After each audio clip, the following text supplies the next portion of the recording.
All right, Shalom. First and foremost, as always, want to begin this lesson by giving all praise, honor, and glory to Yahweh, Ba'ashem Yahushua, Waha, Rakah, Kwadash, meaning in the name of the Heavenly Father, His beloved Son, and the Holy Spirit.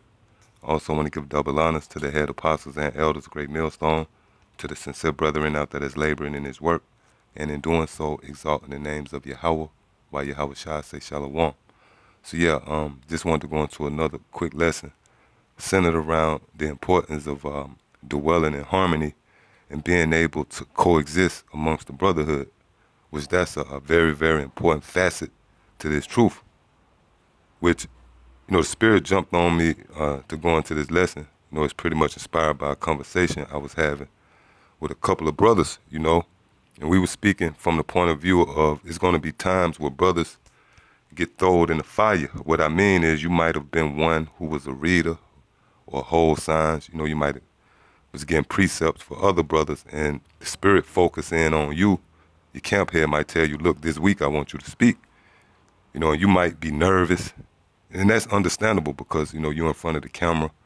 It's a pretty big stage. You don't want to go off, but once you settle down and you realize that, hey, look, the brother's got my back, you might run out of gas and the brother bring out a precept, and that propels you to keep speaking, to give you a jolt of energy, so to speak.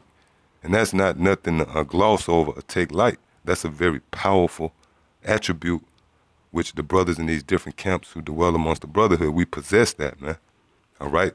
Which that's known as synergy. All right? And not synergy alone, but spiritual synergy. Which if you carnal, you're not going to be able to fully develop that. That's why you got men who have henceforth went back into the world and no longer, continue with us because they wasn't able to develop that attribute. All right? Because it's a spiritual gift, all right, to be able to dwell in harmony amongst the brothers. So I got this word synergy, and the definition of it queued up. It says the interaction or cooperation of two or more organizations, substances, or other agents to produce a combined effect greater than the sum of their separate effects. Yes, so in essence, when we come together, it's for something greater than ourselves, which when you go into the scriptures, Proverbs 6 chapter and 6 verse, it says, go to the ant, thou sluggard, consider her ways and be wise. And when you consider an ant, besides the fact that an ant have a very diligent work ethic, that's why we bring the scripture out as it pertains to not being sluggards. But when you look further, the Lord made the comparison of the ant because how ants work together. All right?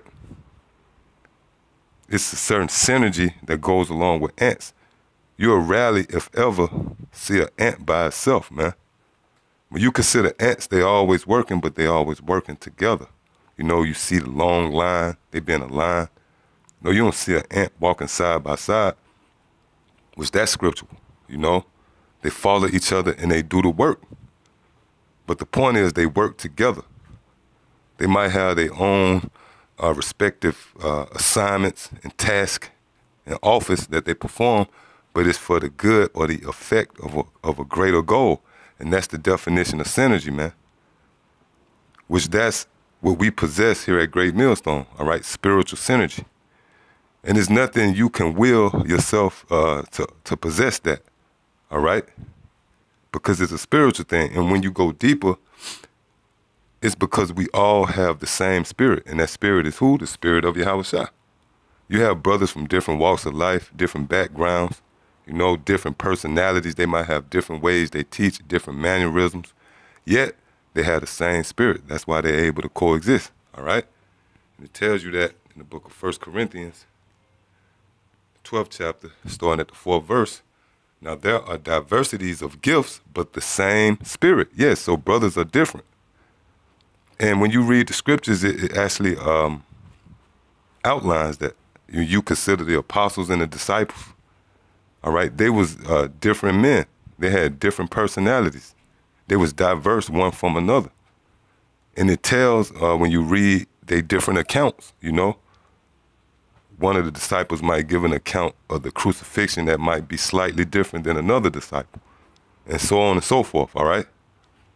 But the one common thread is they have the same spirit, which again is the spirit of Yahweh Shai, all right? Verse 5, and there are differences of administrations, but the same Lord. Yeah, that's Yahweh Shai, his spirit. Verse 6, and there are diversities of operations, but it is the same power which worketh all in all. Yeah, so different brothers on different levels, different ranks, different positions, different cities, different states, they have the same spirit. And if you don't have that same spirit, then guess what? You're not going to be able to coexist, all right? Or be in harmony with the brotherhood, man. It's impossible for you to infiltrate or masquerade as a man of the Lord, okay? At some point, we're going to know you by your spirit. That's why the scriptures say, try the spirits, man. And the scriptures also speak about in their spirit was no guile. When you go into that word guile, it actually means deceit, okay? So if your spirit is not compatible with our spirit, it's not going to work. What fellowship does light have with darkness? So the very fact that you see brothers able to coexist and be in harmony with each other and have that spiritual synergy proves that we all have the same spirit. We different brothers, but we have the same spirit, okay? This is the book of Psalms, 133:1. Behold, how good and how pleasant it is for brethren to dwell together in unity. See? That's a very important asset to being in this truth. You can't do your own thing, man. It's a body, all right? You consider a human body, if the ankle, go out, or you tear, if you're a basketball player and you tear your ACL, well, you can have a chiseled upper chest, you can have strong arms, your lungs, everything working, but that ACL tear is going to cost the whole body to suffer. And ultimately, you're not going to be able to perform and get paid, see? Meaning, everybody have their office, their administrations, and if you perform it to the best of your ability or maximize it, then it's going to work for the good of the whole body. Matter of fact, let me get that real quick. It's the book of Romans, the 11th chapter and the 13th verse. For I speak to you Gentiles, inasmuch as I am the apostle of the Gentiles. I magnify mine office, right? So the Apostle Paul says he's going to magnify his office. And that's what you see starting with the Apostle Tahar. He magnifies his office, all right? And on down the line, which ultimately works for the good of the whole body. That's why Great Millstone as a whole, as a body, we diligent, We're a healthy body. We moving, we working, we active, because each individual member is performing and maximizing their office, man, which again is a form of synergy, man. The spirit that's in Great Millstone is the spirit of Yahweh Shai, and each brother possess a portion of the spirit of Yahweh Shai. That's why we able to roll with brothers, not just in your own camp. You able to rock with brothers at the camps out of state. I actually was on the phone damn near 2 hours with a brother out of state, man, just last night. It wasn't because of any external reason, man. We didn't talk about nothing outside the truth, all right? Our spirit was compatible with each other. We had spiritual synergy, see? We was able to, it's like an orchestra. You consider a symphony, it's playing in harmony. And Yahweh Shai is the ultimate choir director, man. He's the director. He's directing us, and we in harmony. If you get a guy to roll up on the symphony with a damn rock guitar, then he's going to throw off the whole sound. And you know what? That's actually in the scriptures. Let me get it. Scriptures tell you that we singing a song, And when you sing a song, everything got to be in harmony. It got to have a certain synergy. What's that? Sirach 32. And I started the 4th verse. It says, pour not out words where there is a musician, and show not forth wisdom out of time. See? Meaning you want to be in harmony. all right? It says, a concert of music and a banquet of wine is as a signet of a carbuncle set in gold, all right? And when you look into that word for carbuncle, it pretty much means a gem, all right? So that's a beautiful thing when brothers are able to come together on one accord, which when you consider, each and every brother to a man can attest, we come from a fucked up background, man, that so-called black culture. Well, that's a foreign idea for people to come together. It's every man for himself type of mentality. Even if you're in a gang or whatever, man, everybody really out for themselves. Niggas snitch on each other and this and that. There's no honor among thieves, man. That's why the rallying cry amongst these so-called black communities always be, we got to come together, build up the community, shit like that.